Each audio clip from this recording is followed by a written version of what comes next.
30শে জানুয়ারি 1972 প্রখ্যাত সাহিত্যিক ও চলচ্চিত্রকার জহির রায়হান মিরপুরে মুক্তিযুদ্ধের শেষ রণাঙ্গনে শহীদ হয়েছিলেন।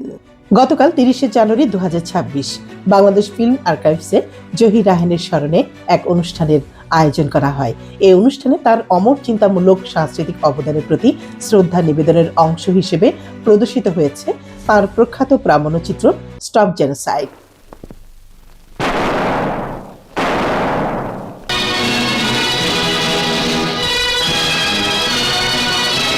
The endless human stream roused so many questions in my mind. Stop genocide!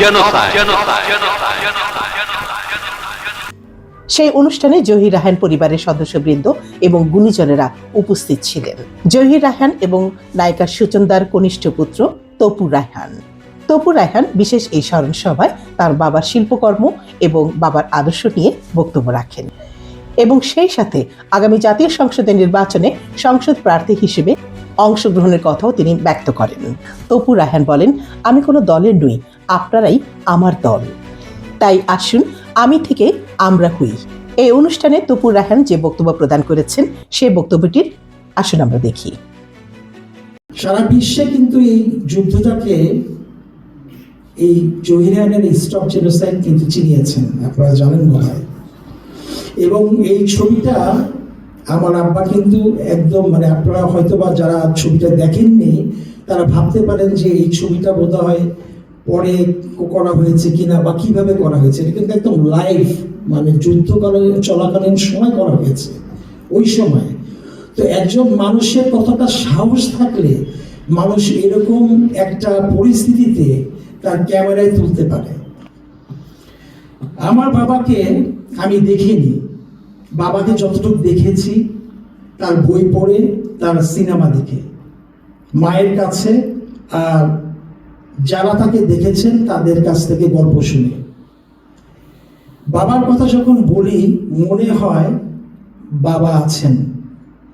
যখন দেশের দিকে তাকাই তখন বুঝতে পারি যে তার প্রভাব একটা জাতির জীবনে কতটা তীব্র হতে পারে। আমি আমার বাবার আদর্শকে ধারণ করেই আমি ঢাকা 17 আসনে এবার নির্বাচন করছি। আমার বাবার একটা স্বপ্ন ছিল যে দেশটাকে সুন্দরভাবে দেখা। তার ভাষায় দেশ একটা সংসার, এই সংসারের প্রতি আমাদের যদি ভালোবাসা না থাকে তাহলে তো আমরা এগোতে পারবো না। তো আমি আপনাদের কাছে দোয়া চাচ্ছি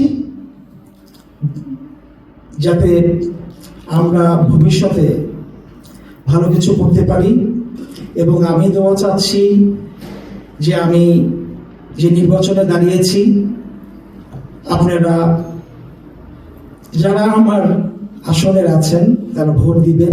আপনারা যাকেই ভোট দেন, দল দেখে দেন, মার্কা দেখে দেন, দিতে পারেন, কিন্তু আমার কথা হবে যে এবার প্রার্থী দিকে দেওয়ার সময় যে প্রার্থী মানুষের কাছে যেতে পারবে, মানুষের সমস্যা শুনবে, মানুষের কাছে যেতে পারবে, তাদের কথা চিন্তা করার সময় বোধহয় মনে হচ্ছে এখন আমাদের চলে এসেছে। কারণ আমি কিন্তু আমার বাবা মার আদর্শেই কিন্তু আমি এই রাজনীতি এসেছি। আপনাদের বুঝতে হবে যে বাবার যে স্বপ্ন ছিল দেশের, সেটা বাস্তবায়ন করার জন্য দেরি হলেও কিন্তু এসেছি।